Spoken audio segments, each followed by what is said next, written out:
Hi, I'm Geoff Pynn. I teach philosophy at Elgin Community College. In this video, I'm going to talk about Rousseau's defense of democracy. Plato argued that democracy leads to disaster. He thought an elite class of guardians should rule instead. Their natural abilities, extensive training, and austere living conditions would guarantee that they would rule in the best interests of society as a whole. But Plato's proposal leaves the rest of us with no say over the conditions of our own lives. We're forced to defer to the judgments of our superiors and accept the rules they give us, whatever we think of them. For most modern thinkers, this is a fatal flaw. We think that individual freedom is essential to a good society, and that part of the state's role is to safeguard our liberties. But how then can the state legitimately tell us what to do? This is a difficult problem to resolve. No one has stated the problem more dramatically than the French philosopher Jean-Jacques Rousseau. "Man is born free," he wrote, "but everywhere is in chains." How, Rousseau asks, can the constraints imposed by the state be justified when people have a right to be free? Rousseau argued that only in a truly democratic society could free people be legitimately ruled. Democracy, for Rousseau, holds the key to justifying state authority. Central to Rousseau's theory is what he called the general will.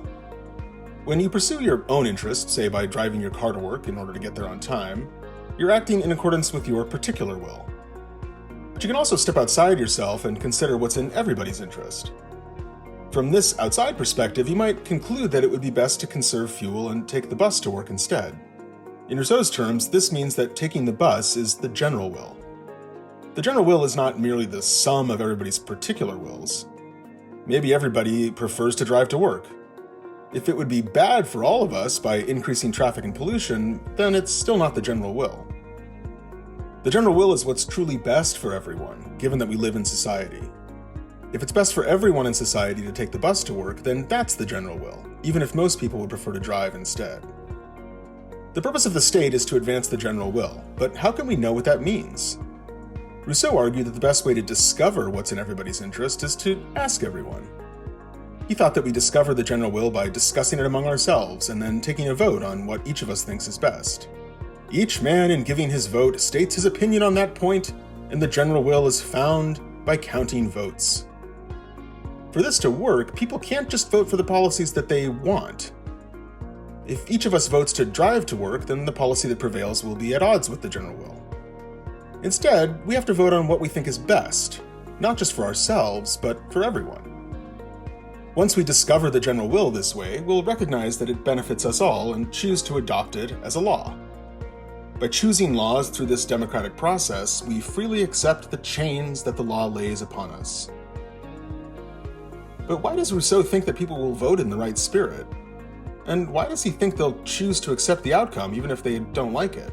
The answer to both questions lies in his views about what a truly democratic society requires. First, democratic citizens must receive extensive education in patriotism and civic virtue, beginning at an early age.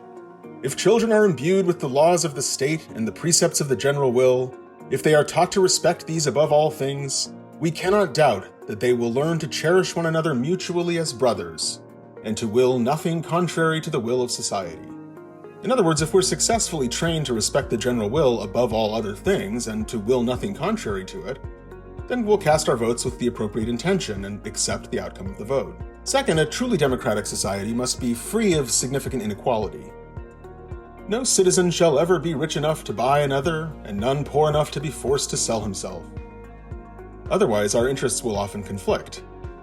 Policies that favor the rich undermine the interests of the poor, and vice versa. In an egalitarian society, Rousseau thought, there would be no such conflicts.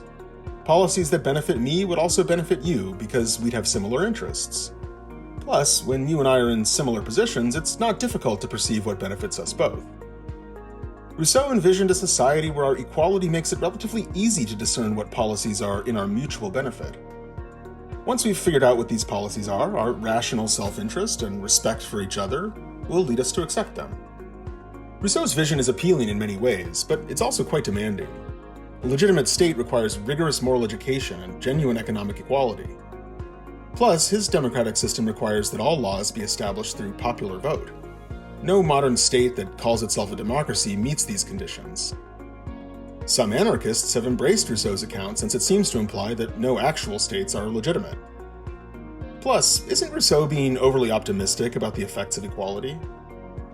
Serious conflicts of interest can still arise among economic equals.